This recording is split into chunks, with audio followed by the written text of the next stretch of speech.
बोला है Hindi.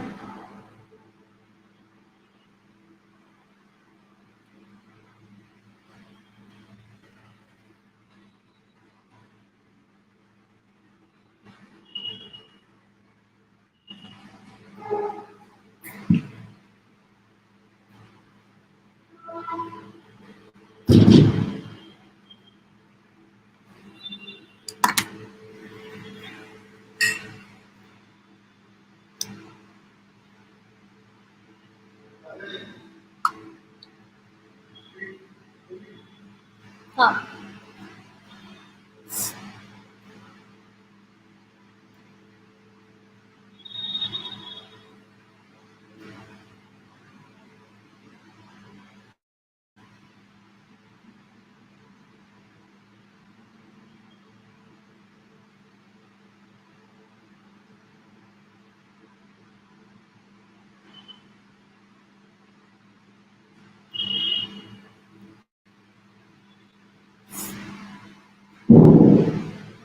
Hi, good evening to all.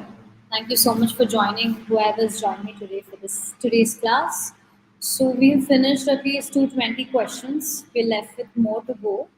I was sick for a few days, so we couldn't take class for all these days. But let's get back to your classes again. So starting the new presentation today from 221, let's start today. Okay. Volvulus refers to abnormal twisting of a part of a large or small intestine.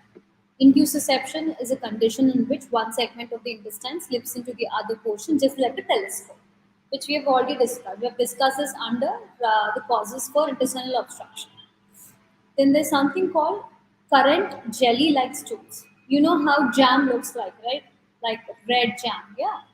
So they are the feature of intussusception. So if that patient, if that child is suffering with intussusception, they'll have this red jam-like species coming out.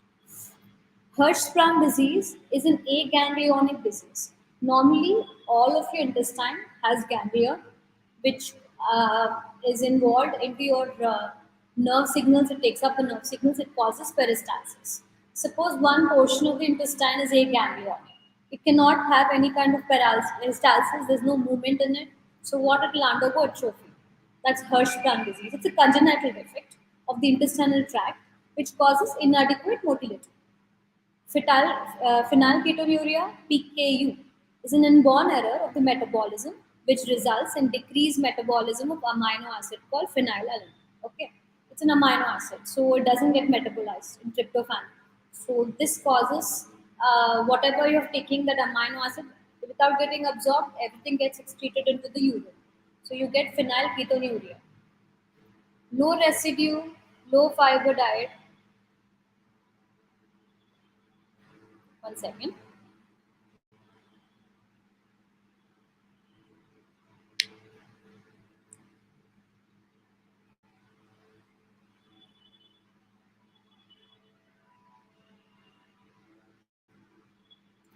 So low residue, low fiber diet is recommended for a patient with ulcerative colitis. You don't want it to stay in the intestine for a long time because the bowels are already inflamed and it should be of low fiber. So this is your normal intestine. You can see all these yellow ganglions. They're all present all over this large intestine. But there is a part here. This is a congenital defect, and the baby is born without any ganglionic cells in one particular part, usually affecting the rectal area, the sigmoid colon.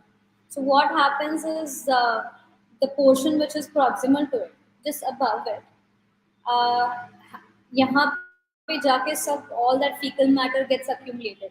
It's not able to come out of this because there's no ganglion, there's no motility. Obstruction occurs at this level, and that level, that area becomes more swollen. That is the cause of the abdominal pain and also intestinal obstruction in the child here. Hirschsprung disease. This is current jelly-like stools which you see in intussusception. Then coming back to portal hypertension, we've already discussed why portal hypertension is happening. There is some kind of liver issue, whatever the the venous system, the portal venous system, the veins which were coming out of the intestines, all that nutrient-rich deoxygenated blood, which reaches the liver through the portal vein, is getting obstructed there because of some liver pathology. So finally, it's not able to reach the hepatic vein. Okay, so that causes more increased pressure in the portal system, leading to portal hypertension. We have already discussed this. What are the most common causes? If you take adults, the most important cause here is cirrhosis. In cirrhosis, the most important cause or the most commonest cause is alcoholic liver disease. Alcohol is what? Is damaging the liver, finally causing cirrhosis of the liver, leading to portal hypertension. And most common cause in children, if you take as children, it's diarrhea. In between age of 6 to 24 months, rotavirus is very common in the child which has not received a rotavirus vaccine. In such areas wherever you have an epidemic or where you have endemicity of rotavirus, वहाँ पे these children develop this diarrhea and finally they enter into liver cirrhosis, which can cause portal hypertension. Most common pathogenic parasitic infection. If you take parasite, then it is giardia. It's not amoebia, it's giardia. And most common site for amoebiasis. We already discussed about the amoebic liver abscess, where you have this anchovy sauce pus. So if you take most common site जहाँ पे commonly ये आता है amoebiasis is the cecum. There is a cecum is the starting part of your large intestine, where the last part of the ileum comes in open. So you have ileocecal valve. So वो जगह को cecum बोलते हैं. Most spacious part of your large intestine, most thinnest part of your large intestine, which is very least to undergo any kind of obstruction, but that is very potent or very prevalent for it to undergo perforation because it's very thin. So वहाँ पे वो area में you can have amoebiasis, which is the most common site for it. So these are all rotavirus. This is how it looks under the electron microscope. Most common site of, if you take TB, in the intestine where it is most common, it is most common in ileum. So ileal TB is what you see very commonly. If you take as TB abdomen, वहाँ पे especially in the intestine, the most common area is your ileum. But cecum is for amoebiasis. Most common symptom of carcinoma pancreas. So, what is the symptom of carcinoma pancreas? Firstly, you'll have painless jaundice. There's no pain, but there is jaundice. Most common site of carcinoma stomach, if you take it as antrum. Antrum is just above the pyloric area. That is the part which we are removing. That is what is most susceptible for peptic ulcer diseases. So antrum is also susceptible for CA stomach, because what is the most commonest reason for CA stomach? It is your H. pylori, helicobacter infection, which is causing peptic ulcer, which is also causing CA stomach. Most common site of peptic ulcer is first part of duodenum. When you see gastric and duodenal ulcer is what which is more common than gastric ulcer. Both come under the same heading of peptic ulcer disease. But in that, duodenum is the first part of duodenum is the most common site for peptic ulcer disease. Most common site of typhoid ulcers. Whenever the patient is undergoing typhoid, they develop this kind of linear ulcers, and the most common site for it is terminal ileum. Most common site for amoebic colitis, amoebiasis is cecum, but if you take it as amoebic colitis, inflammatory issue with amoebiasis, then it is sigmoid colon. Most common site of colonic diverticulum. You can have a diverticulum also in colon. If you take it as ileal diverticulum, mostly Meckel's diverticulum, that is mainly at the ileocecal junction. But if you take it as colonic diverticulum, it is your sigmoid colon. Most common site of ulcerative colitis is rectum. Okay, just a second.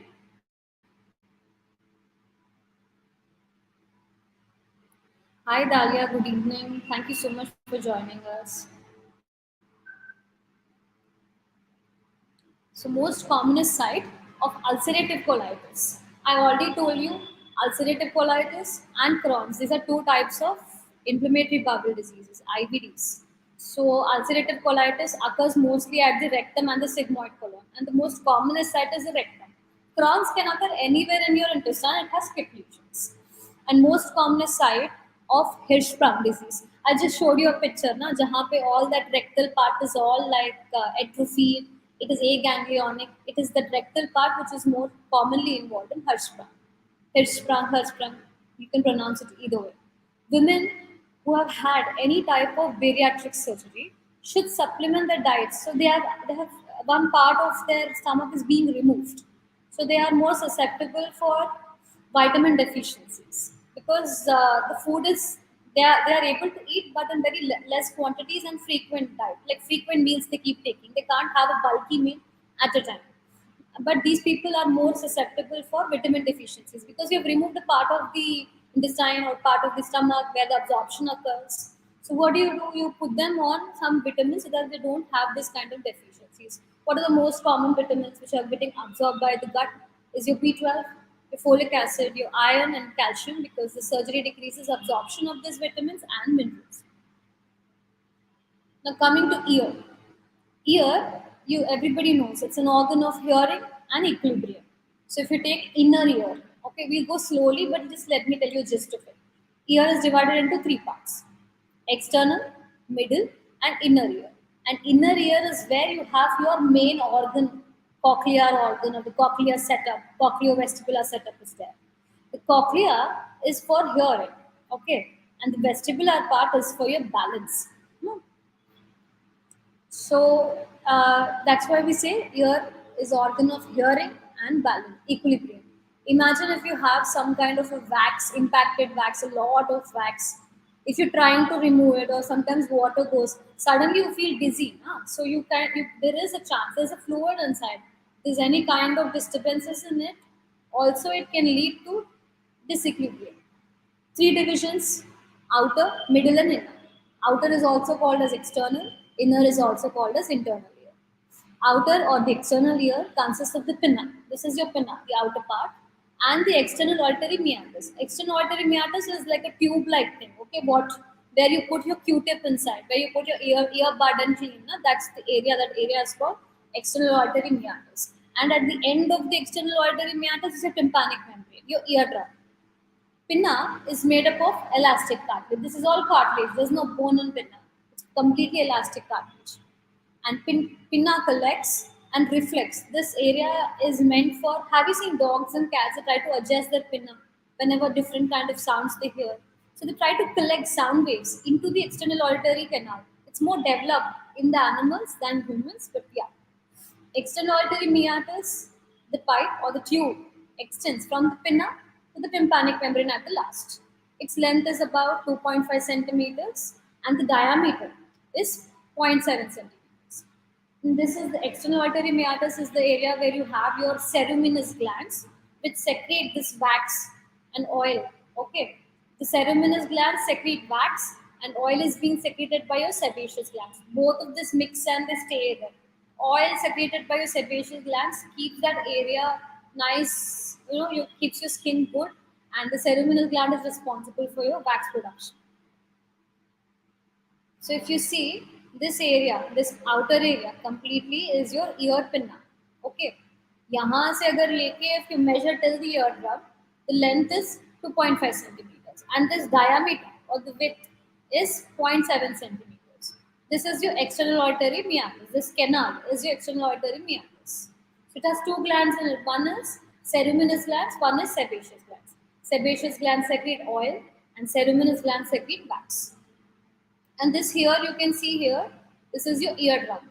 So just before the eardrum till the pinna outside, this is your outer ear. Okay.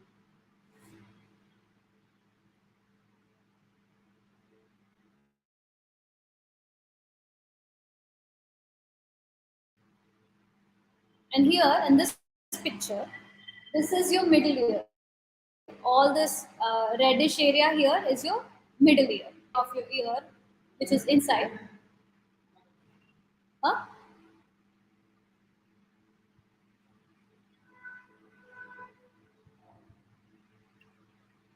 Surishan, okay? So this is your red area, which is your middle ear, and all this area is your inner ear. So यहाँ पे in your middle ear, you can see this green part. Okay, you have your eardrum. Then you have three ossicles or three bones of your ear. What are the three ossicles of your ear?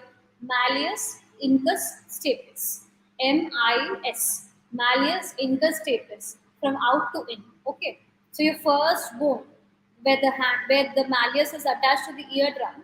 Okay. It is your malleus bone. उसके बाद आता है incus. Incus is right in between stapes and malleus. And stapes is what is attached to your inner ear. So you have a cochlear setup here, okay?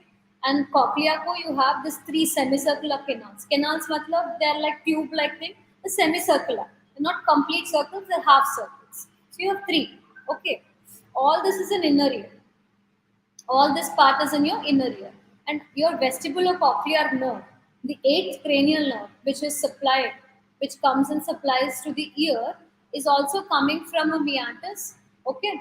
Along with that, even facial nerve is coming. So seventh and eighth nerve, seventh and eighth cranial nerves are what are entering the inner ear. So this, यहाँ पे they're entering. Okay. And then this area is your cochlea. This all these three semicircular canals, okay, these are all in the inner part. And then in the middle ear you also have your eustachian canal. This eustachian tube or the eustachian canal is what connects your pharynx to the middle ear. So you think, if you take a child and you think, why does the child develop, if the child initially had some kind of a sore throat, okay, the child will come with some kind of pain in the ear. Why?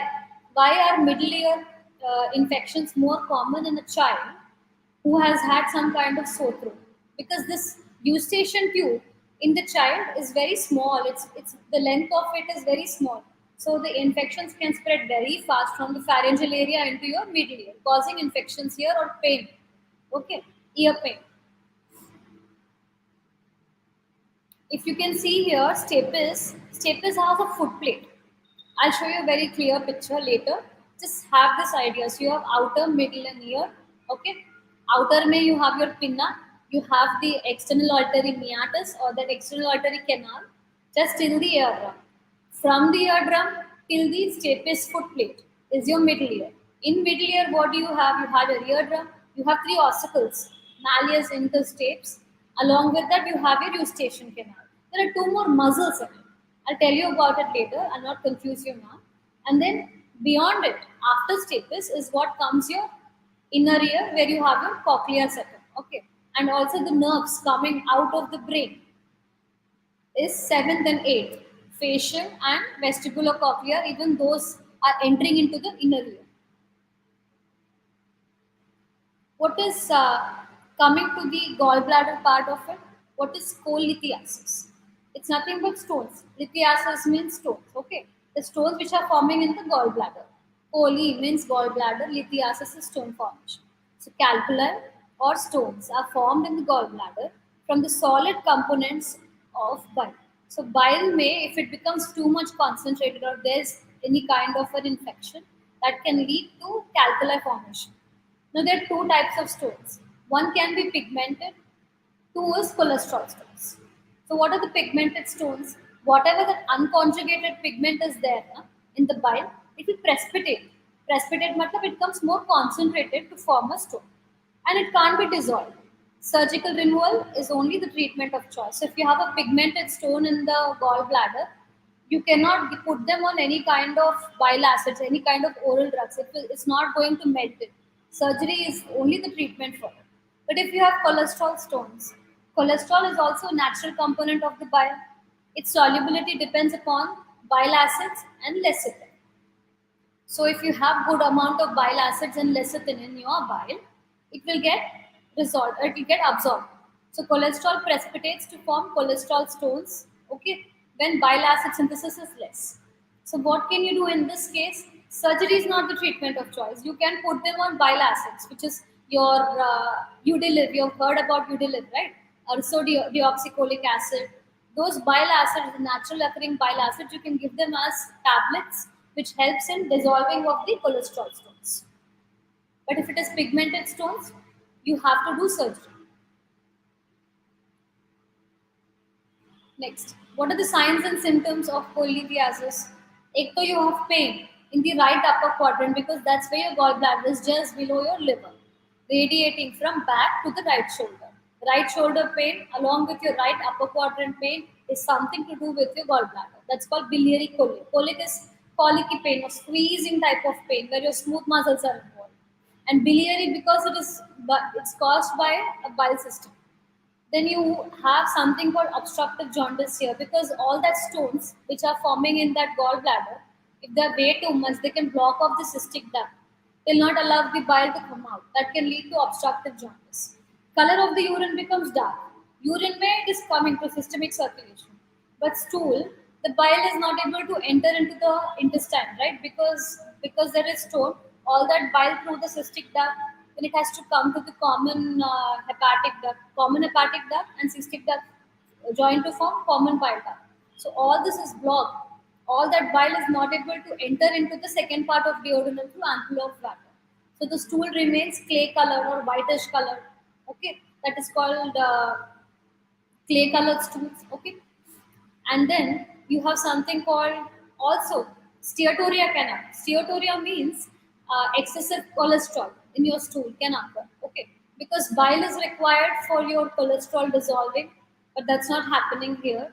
That can also lead to steatorrhea. So you have clay colored stools and also you have fat excess in your stool because fat is not getting absorbed. Bleeding manifestations can occur because of that irritation of the stone. What is the investigation of choice here? Firstly, investigation of choice is ERCP. But if you take initially, you always go for an ultrasound.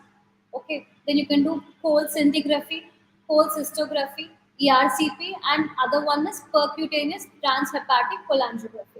I'll show you one pictures of this. After you finish management, I'll show you. In the management, it is there. Cholithiasis में management में I already told you if they're cholesterol kind of stones, you can put them on bile acids. उसके नाम क्या है? What are the bile acids which we are using here? Ursodeoxycholic acid (UDCA) and CDCA. CDCA is chenodeoxycholic acid to dissolve these cholesterol stones. But if it is pigmented stones, you have to do a surgery. There is no other choice for it. Dissolving gallstones other than this, there's something called as monooctanon. It's a kind of a solution, or you can also use methyl tertiary butyl ether. This is sent inside the gallbladder tract to dissolve the stones. Okay. Stone removal can be done by instrumentation. ये सब पहले सुन लो and then I'll show you the pictures. Stone removal can be also done by instrumentation. You can put a catheter inside, okay, an instrument with a basket, threaded basket they will have through a tube, and all or you can create a fistula through which you can remove the stones. This is one thing. You have heard about lithotripsy, where they send shock waves. Okay, that is to break down the big stones into small pieces, and then you remove those small pieces. It's called. There are two types in it: extracorporeal, intracorporeal. Extracorporeal is the one where a machine which looks like a sea arm. Okay, at the place where the shock waves have to be sent, वो जगह पे it is kept, and it sends externally through your skin. Internally is where you put the tube inside, and wherever the stone is, you are impacting it there. That's intracorporeal. Lithotripsy, that's the procedure. And extracorporeal is non-invasive, where you're not doing anything, you're not cutting the body. Okay. So these are the natural bile acids. You've heard about this name, Udiliv, very commonly used. It's nothing but ursodeoxycholic acid, and this is chenodeoxycholic acid. Both of them are, either of them can be given for dissolving cholesterol stones. So यहाँ पे what are you doing? You're sending a catheter percutaneous through skin, through liver, and finally entering the gallbladder. This catheter is entering the gallbladder.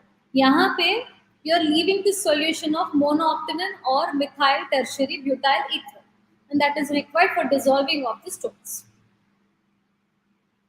This is the T tube which I was talking about. So through skin and through abdominal wall, finally you're putting this T tube inside the common bile duct. Okay, cystic duct ऊपर से आ रहा है, फिर यहाँ से common hepatic duct आ रहा है, both join to form this common bile duct. So depending upon wherever the stone is, either this side or that side, you can put a catheter inside and you can do various procedures here. This is the T tube which I was talking about. And these are the catheters or the stone retrieval instruments. This is that basket, weaved basket I was talking about, stone retrieval basket. And this is the stone retrieval inflation disc. So you're inflating the balloon and you're pulling it out. That balloon along with that stone will come out. And this basket will trap all that stone. Okay.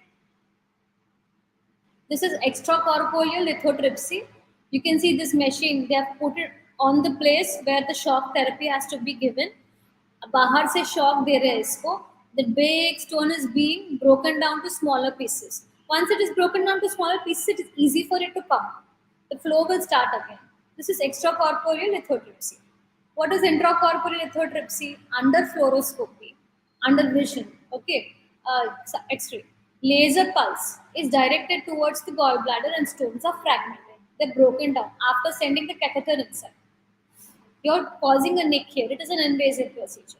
Then you have laparoscopic cholecystectomy. Laparoscopy you can do and you can completely remove off the gallbladder. Okay, through a small incision at the umbilicus. Then you have something called cholecystectomy. Gallbladder is removed. This is an open surgery. Through an abdominal incision, you're removing it out. And then you have choledochostomy. Choledochostomy. Stomy is you're causing a small hole or an incision in the common bile duct. वहाँ से you're removing the impacted stone. If that stone is a common bile duct, now you can do choledochostomy. This is intracorporeal lithotripsy, where you're passing a machine inside. Okay, यहाँ से you're sending. This is basket retrieval. This यहाँ पे you're sending a laser tip inside, and you're causing fragmentation of the stone here. This is intracorporeal lithotripsy. Then coming to pancreatitis. What is pancreatitis? Is the inflammation of the pancreas. So it is often described as autodigestion of the pancreas. The pancreas will start digesting itself. What are the causes? Most common causes: obstruction of the biliary tract. So if there's any kind of obstruction of the biliary tract, even pancreatic duct is coming and joining there. No? So even pancreas मार खा सकता है. Also people who take a lot of alcohol, he tell ना pancreas खराब हो जाएगा, liver खराब हो जाएगा. Alcohol is also one of the causes. Less common causes are viral or bacterial infections. What is the diagnosis? I already told you we'll do serum amylase, serum lipase. Both of these are pancreatic enzymes which are very elevated in pancreatitis. So increased pancreatic hormones such as serum amylase, serum lipase, glucose, and bilirubin. All these are elevated. You have jaundice also in pancreas. And because it's a inflammation or if there is an infection, you will have increased WBCs because of infection. And I've already spoken about Cullen's and gray turners. This is Cullen's and gray turners. If you have this kind of a discoloration, bluish purplish discoloration around the umbilicus, it's called Cullen's. But if it is in your lumbar regions, it is called gray turners. Both of this can be seen in pancreatitis. What are the types of pancreatitis? एक तो है acute pancreatitis. It occurs suddenly. It's acute, so it's suddenly as one attack. It has come as one attack or recurrent. But whenever it is coming recurrent, na, if it is coming suddenly, it again resolves completely. It's not like it's continuing. Okay, it becomes the patient who has been attacked with pancreatitis acutely will have sudden raised enzymes. But again, all this will come down to normal. This complete resolution. Again, an attack can occur. Recurrent attacks can occur. Okay. Then there is what happens whenever they have these acute attacks. Sudden onset of abdominal pain you'll have, or you can have left upper quadrant pain. Right, it is more to do with liver and gallbladder. But if you have left sided, it is more to do with your pancreas and your stomach. And this pain will radiate towards your back. Same area will radiate towards your back. And pain is more aggravated if the patient is trying to eat more fatty meals or alcohol. So suddenly the patient has had nice biryani, nice chicken biryani, and then he comes with pain, okay, with no other issues, sudden acute pain, shooting pain. Then you should suspect that this patient might be having acute pancreatitis. Abdominal tenderness will be there because of the pain. Guarding will be there. Rigidity will be there. Bubble sounds are decreased because of that guarding. Okay. Elevated WBCs can be there if there's infection. And all this elevated glucose, bilirubin, alkaline phosphatases are elevated. Even urinary amylase is also affected. Not just serum amylase, but also urinary amylase. Elevated serum amylase and lipase levels are also seen. Chronic pancreatitis मतलब क्या है? It is a continuous inflammation. There is no resolution in between. It's continuous, lasting for 3 months to more than that, till years. Above 3 months is chronicity. So it's continuous inflammation and destruction of pancreas with scar tissue. So the whole pancreas is completely getting damaged. Okay, auto digestion हो रहा है उसका. And finally, what is being left in place of pancreas? It's a scar tissue. Abdominal pain, tenderness, steatorrhea can be there because bile is not able to come out. So all your stools can be fatty, fat rich. Weight loss can be there, okay? And there is sign and symptoms of diabetes mellitus. Why? Because insulin is being produced by pancreas. Islets of Langerhans are producing insulin. So whenever there is insulin deficiency, what happens? Diabetes happens. Okay.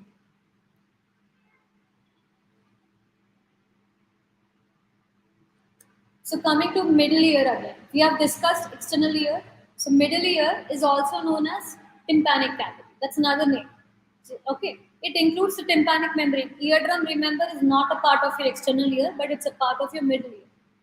Other than that, नीचे से क्या आ रहा है from your pharynx? Eustachian tube is coming. And then you have your three ear, your ossicles, malleus, incus, and stapes. And then your windows and muscles. I'll show you.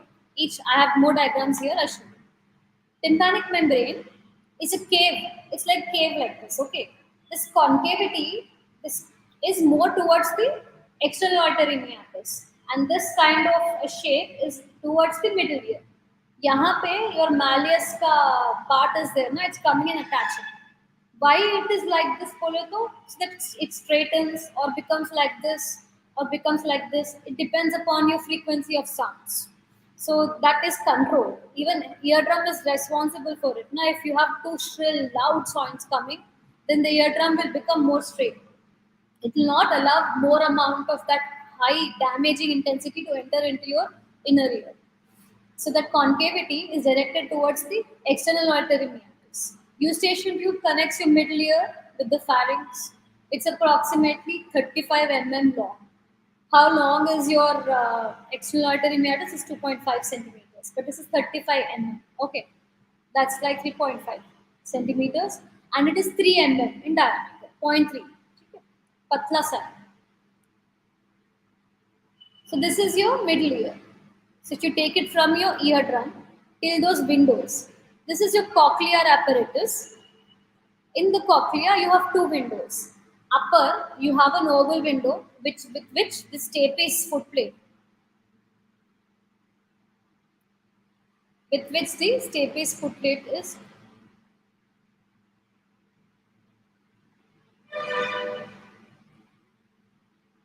Okay, this area is your oval window and this area is your round window. Oval window is what with which your ear ossicle stapes is communicating. This here you can see is the foot plate. Even that is oval in shape. That is communicating and closing the oval window. So you have two windows, oval window up, round window down. And यहाँ नीचे से जो आ रहा है ना, this thing, this is your eustachian tube, which is connecting this middle ear or the tympanic cavity to the pharynx. And all these are your remaining ossicles. पहला वाला ossicle is your malleus. Okay. दूसरा वाला ossicle is your incus, and this is your stapes. And this is your eardrum. You can see this concavity is more towards the external auditory meatus. I'll show you the muscles also. So these are your ossicles, and this foot plate. This is called foot plate.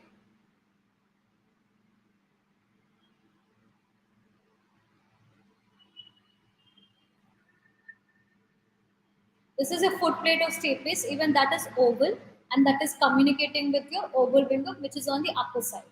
नीचे part पे you have your round window.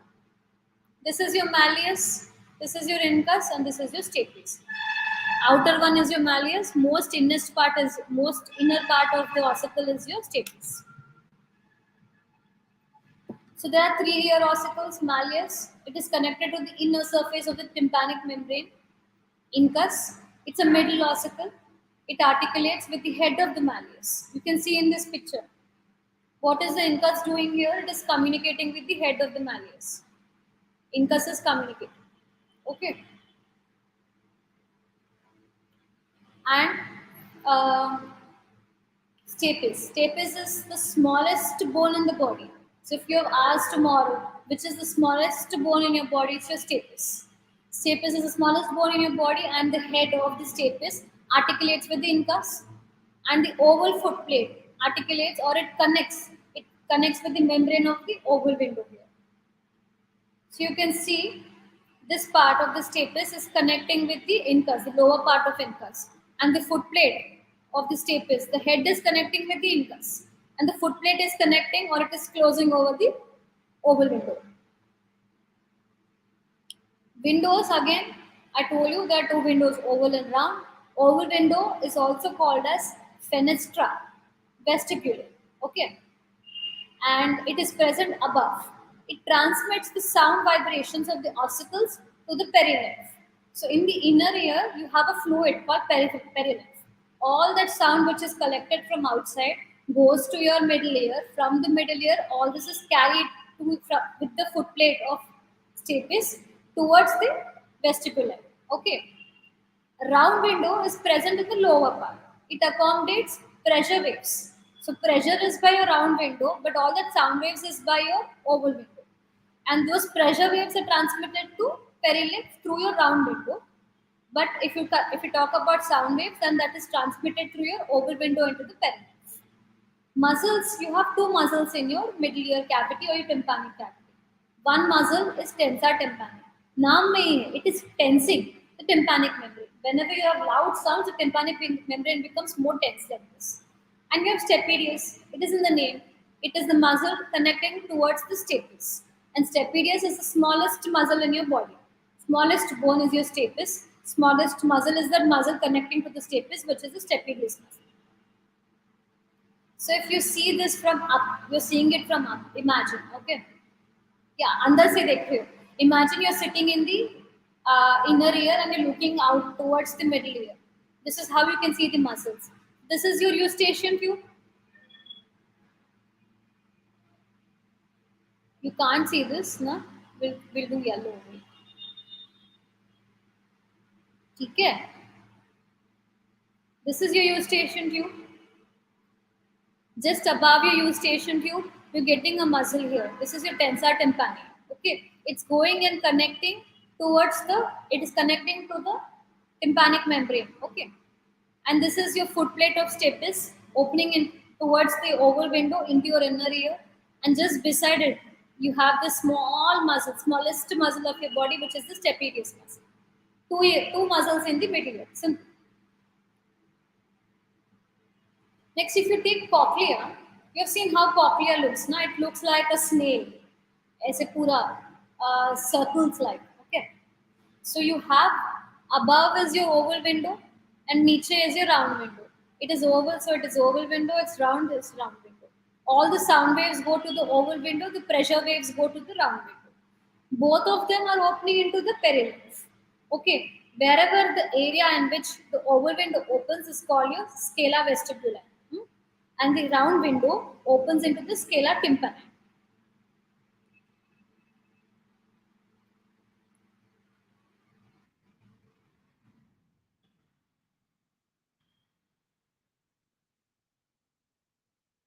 The organ most damaged in the bomb explosion is your ear, because sound, whatever, wherever there is a high amount of sound coming out, the ear gets damaged first. Most common cause of hearing loss, where you see in and out, is excessive impacted wax.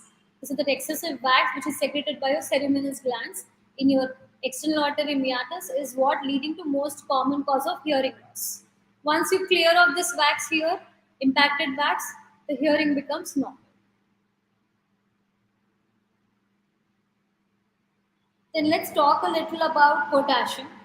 Okay, so potassium, what is the normal level in the body? It has to be in between 3.5 to 5 milliequivalents per liter. What does potassium do? It maintains intracellular, it's inside the cell. It maintains the intracellular osmotic pressure. And transmission of nerve impulses is because of potassium. Even cardiac muscle activity occurs because of potassium. Then there is something called regulation of acid base balance. You need to have some kind of balance. Any kind of Reduction in numbers or increase in numbers can lead to various issues. So if you have less amount of potassium in your body, it's called hypokalemia. If you have high amount of potassium in your body, that is more than 5, it is called hypokalemia. So hypokalemia is less than 3.5 milliequivalents per liter. Causes are Cushing's syndrome, can have less potassium, prolonged cortisone use. Cortisone means steroid usage. Diuretics. If using a lot of diuretics, all that potassium can get washed out into your urine. If that patient has had an excessive amount of diarrhea, sodium, potassium, both can get lost. Okay, vomiting is also potassium loss because you're losing fluid ना. Signs and symptoms में क्या इसमें क्या रहता है? If you have less potassium, the person will be so fatigued. Just imagine a diarrhea case, a vomiting case. How are they? They're very tired, they're fatigue, all their muscles are like lags, like they're so weak. Okay, so they have fatigue, confusion can be there, you're disoriented na. Cramps can occur because muscles are involved here. Paralysis can happen. That's like the far off thing. Okay, muscle weakness can occur. All these things can occur. And if you take cardiac muscle into consideration, arrhythmias, the rhythm can go haywire. So hypokalemia causes one kind of rhythm. Hyperkalemia causes one kind of rhythm in the cardiac muscle. Both are dangerous. And then ST wave depression can occur. This is the abnormal wave which you see. If you take an ECG, you'll see now. You know what is ECG, right? You know how to read an ECG. Simple things you know, na. Normal ECG. I'll show you. We'll finish this para and then we'll go to the ECG picture. So if you have hypokalemia, low amount of potassium, you'll have ST wave depression and abnormal U wave. I'll show you what it is. If you have hyperkalemia, it is more than 5 milliequivalents in the body per liter. Okay, it is called hyperkalemia. That causes our kidney failure. Kidney failure can lead to it. Kidneys not being able to pump that excessive potassium outside. So all that potassium is getting accumulated in the body, leading to hyperkalemia. And then if you are using, that patient is using potassium sparing diuretics like spironolactone, that patient also potassium sparing naam mein hai. Other than potassium, remaining part is being excreted out, but potassium is being spared. That can lead to hypokalemia. Burn wounds can cause hypokalemia. Tissue injury can lead to hypokalemia. Addison's disease, Cushing's causes hypokalemia. Addison's causes both the metabolic issues. Okay, Cushing's is hypokalemia, Addison's is hypokalemia. Signs and symptoms are on the ECG, you'll have a prolonged PR interval and you have tall T waves or spiked or peak T waves. I'll show you how it goes.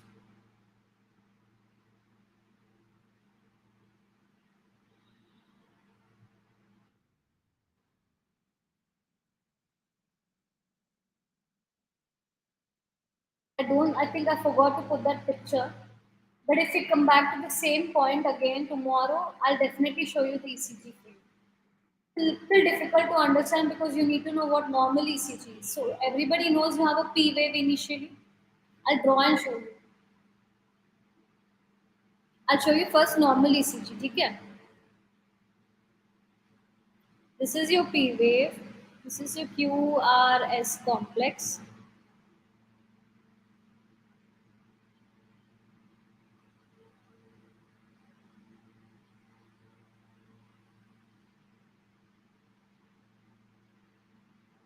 Sorry.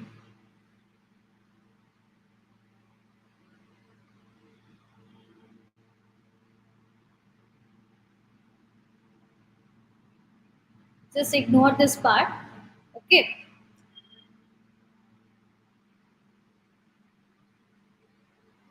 This is your P wave. This is your Q, R, S, and T.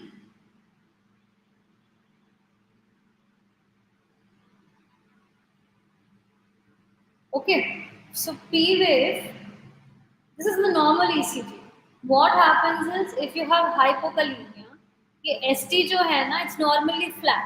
If it is elevated, it is myocardial ischemia or myocardial infarction, which is your heart attack. But if it is depressed, one of the things which happens in your hypokalemia is your ST wave depression. This area is completely down like this. Okay, it is below the electrical line, normal electrical line, isoelectrical line से नीचे रहता है. So that is ST wave depression. and that happens in hypokalemia. Other than that, you have abnormal U waves. T ke baad you have something called U waves. If you are able to see that, then that is hypokalemia. If it is hyperkalemia, this T wave which is all blunted will become tall like this. You can see this QRS ना उसकी तरह ही दिखता है ऐसे ऐसे ऐसे ऐसे करके. This is how you see your T wave. If you see that kind of a tall T wave ना, okay, that is seen in your hyperkalemia. This much if you know it's enough. किसमें depression हो रहा है, किसमें elevation हो रहा है. Okay, hypokalemia में you have ST wave depression and you have abnormal U waves. But if you take hyperkalemia, you have prolonged PR interval, okay, and you have spiked T waves. So this PR interval is there, na? If you take it from the starting of P, okay, till the start of your R, this is called a PR interval. That is prolonged.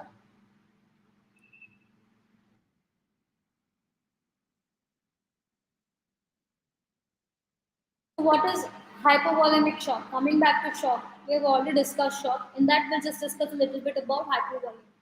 Name itself says low volume occurs below because of low blood flow or low blood volume. Okay, what are the causes in it? External fluid loss can occur, like in vomiting, diarrhea, diuresis, diabetic insipidus, trauma like burns, surgery. All this can lead to external fluid loss. What is an internal fluid shift? If there is any kind of hemorrhage happening inside, burns, ascites. Okay, ascites is nothing but fluid accumulation in the abdominal cavity. Peritonitis, inflammation of the peritoneum can also lead to ascites, or there can be a fluid shift and dehydration. All this thing is internal fluid shift. Both of this can lead to hypovolemic shock. What are the manifestations? क्या होता है? You have rapid, irregular, thready pulse. Thready pulse matlab it's a weak pulse, but it is rapid and it is irregular. Urine output becomes less. There is no volume, there's no blood inside your body for you to have a normal urine output. So your urine output decreases. 20 ml per hour, okay, or 480 ml for 24 hours. That's how much it decreases. What is the treatment? You have to give RL or NS, which is your crystalloids, for fluid replacement. Uske baad you can put them on colloids. You have to first increase the fluid levels and then you can put them on colloids.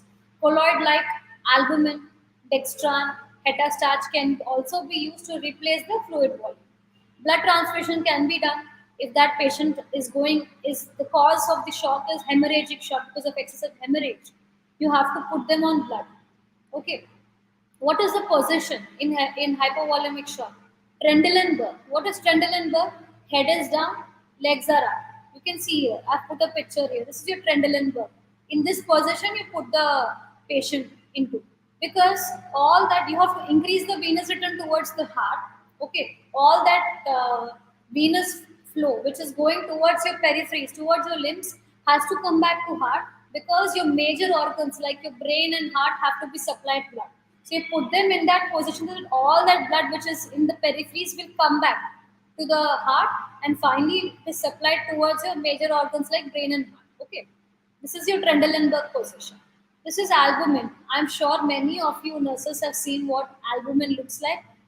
I am sure that you have done one or two transfusions. You can see this very commonly done in medical wards, okay, in government hospitals. What are the medications you can put them on? You can put them on dobutamine, dopamine, epinephrine, norepinephrine, vasopressin, and amiodarone. All these are vasoactive drugs. Okay, they cause, what happens in shock is sudden all that parts of the body are not receiving any kind of good amount of blood supply, but this causes activation of all that blood vessels. Okay, it's called vasoactive drugs, and especially it is given to prevent any kind of arrhythmias. It's also cardioprotective. Just a second.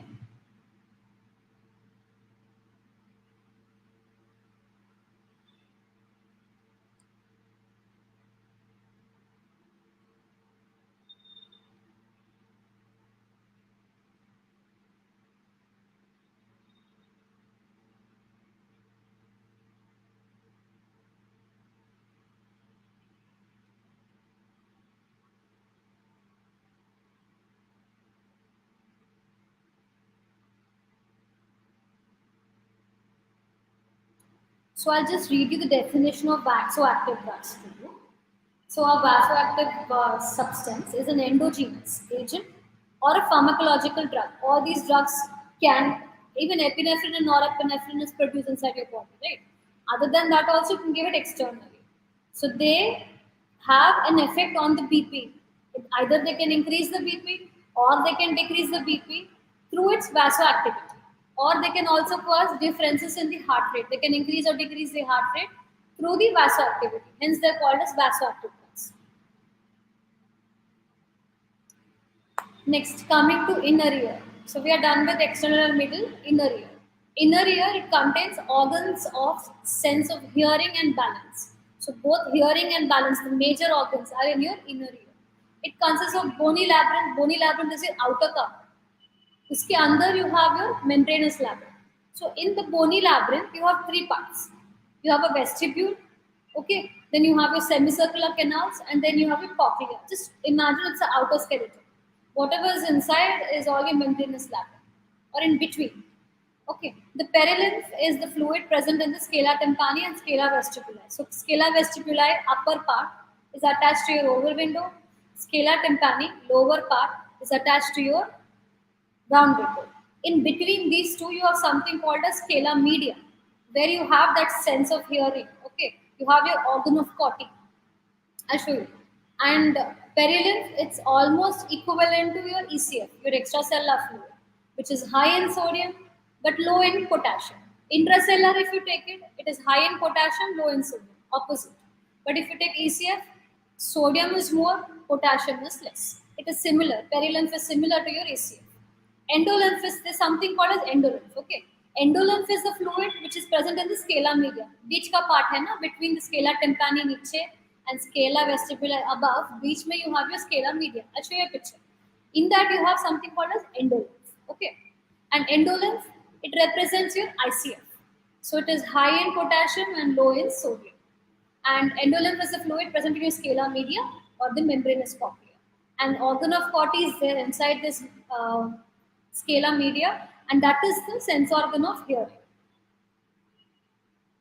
So if you take a very rough diagram of how this cochlear apparatus looks, okay, this is your oval window.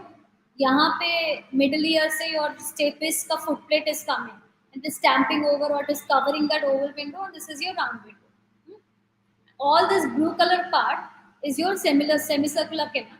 यहाँ पे at just at the entrance you have this ampulla. Okay, ampulla मतलब sac like thing, or a bulged area. And this is your green color part is your vestibule, and this yellow color part is your cochlea. यहाँ पे vestibule is formed by saccule and utricle. Just remember that. And saccule and utricle are required for your linear acceleration. Linear matlab straight, if you're walking on a straight line. Okay, that is what is required. Utricle and saccule are involved here. But if you have rotation, you're doing ringa roses. Okay, in that if you have to maintain balance, it's your semicircular canals which are involved. Semicircular canals are for your rotational acceleration, and this utricle and saccule, which is part of the vestibule, is required for your linear acceleration. And this is all your cochlea. Okay. ऊपर से I told you na that seventh and eighth cranial nerve, seventh being your facial, eighth being your vestibular cochlea, both are entering into the inner ear. In the semicircular canals, you have three semicircular canals. Namely, one is anterior, okay. Second is lateral, just lateral like this, 90 degrees to anterior, okay. And then again 90 degrees to anterior can be a posterior canal. All are in different angles. One is anterior, one which is lying posterior, and one which is lateral. This is the diagram which I was talking about. So this is your round window, this is your oval window. Because you see your stapes here, it is connected to your round window. All the sound waves are entering here. They're going into this perilymph, which is present in the scala vestibuli. Niche ka part is your scala tympani, which receives the pressure waves. Okay. In between these two, you have your dark green color as your scala media, in which you have this basement membrane, over which you have a tectorial membrane. In This dark pink area is a tectorial membrane, light pink area is a basement membrane. In between these two, you can see these lines, yellow lines, that is nothing but your hair cells. And that movement, this is the whole, this apparatus is called as organ of Corti. And that is your sense organ. Okay. So क्या हो रहा है यहाँ पे oval window से sound waves जा रहा है okay finally it is coming and getting connected to your scala tympani and coming out through your round window ठीक है one more diagram I'm showing you. Paina, up, you have your scala vestibuli where you have your oval window. Niche, round window opens to your scala tympani, and between you have your scala media. And scala media mein niche, this pink color part is your, this whole apparatus is organ of Corti. Beach mein you have your tectorial membrane. Niche you have your basement membrane. In between these two you have your hair cells. Okay. This is your organ of hearing or organ of Corti, C-O-R-T-I, Corti. Then coming to auditory pathways, will not go way into depth of it, but you just need to know where are the areas in your cortex where finally this signals reach. Okay. So auditory pathway, afferent matlab whichever is receiving, supplying the hair cells constitute the cochlear division. So they're entering through the cochlear division of the eighth cranial nerve. The cochlear nerve ends in the cochlear nuclei in the medulla. So you have an eighth nerve in the pontomedullary junction between the pons and the medulla. उसके बीच में you have this uh, nucleus of cochlea and vestibular. So this eighth nerve. Okay. So finally it reaches that nucleus. Through that nucleus, it has to go towards your main cortex. So temporal areas, sides. Okay. Temporal areas may you have something called as area 41 and area 42. These are your primary auditory cortex. Just below it, you have your associated areas. So if you take your brainstem, up you have midbrain, beach mein you have this bulged portion called pons, and niche you have your medulla. Just at this junction, okay, that is through where your vestibular cochlear nerve comes out. Just at this junction, you have your cochlear nucleus. This is cerebellum. So if you take your human brain, this is your lateral view of the brain. Okay. यहाँ पे your A1 and A2 both are actually primary centers. Just below it you have your secondary, your associated auditory centers. This is area 41 and 42 at the temporal side. Next, what is the physiology of hearing? Okay, sound waves are the stimuli. So whenever the sound is being produced, also that's a stimulant for reception of the sound waves. The range of human hearing is approximately. Humans can hear from 20 hertz to 20,000 hertz. Range of average speaking voice. Suppose I am talking to you, average, if you take, it is approximately 2000 to 5000 hertz. Okay. External ear captures the sound waves, the pinna is collecting all that sound waves, and then it enters into your external auditory meatus, reaching the tympanic membrane, conducts via your external auditory meatus. The sound waves are touching the tympanic membrane of your eardrum. After the touch of eardrum, that eardrum will vibrate. The sound wave causes tympanic membrane to vibrate. That vibrating tympanic membrane causes ear ossicles, your malleus incus stapes, to vibrate. And that vibration finally reaches the basilar membrane, which is in part of your organ of Corti. So once this reaches the organ of Corti, there are hair cells in it, right? All that is activated or stimulated. And the movement of hair cells of organ of Corti causes the depolarization. Depolarization means activation, leading to generation of action potentials in the neuron. Okay. Finally, all these nerve signals are transmitted from the hair cells to the auditory cortex, which is your area 41 and 42. वहाँ पे जाके the processing occurs. What kind of sound did you hear? कितना किसने बात किया है? किसकी आवाज़ है? कौन सी आवाज़ है? ट्रेन या बस? All that thinking is done in your auditory cortex, which is in the temporal part of your cerebrum.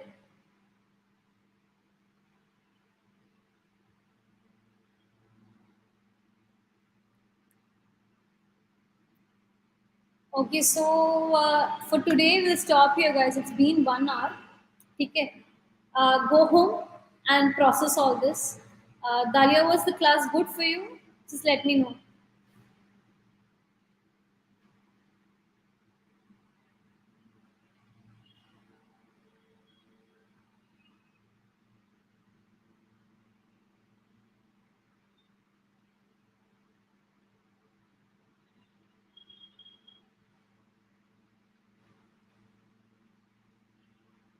Okay, no issues. I think you all busy today, so go home and review this.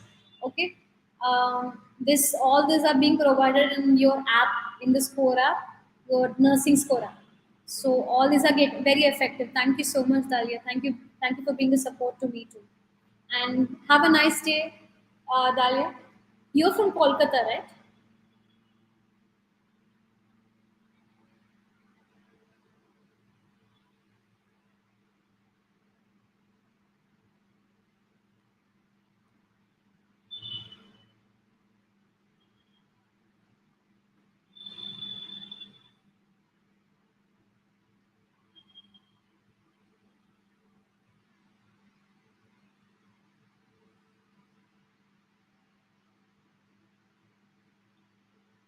Yeah, Sir was telling me. Thank you for being with me, Dalia. You've been constantly attending classes. I hope this is very, that gives you a fruitful results in your exam. Anyways, all the best. Have a nice day.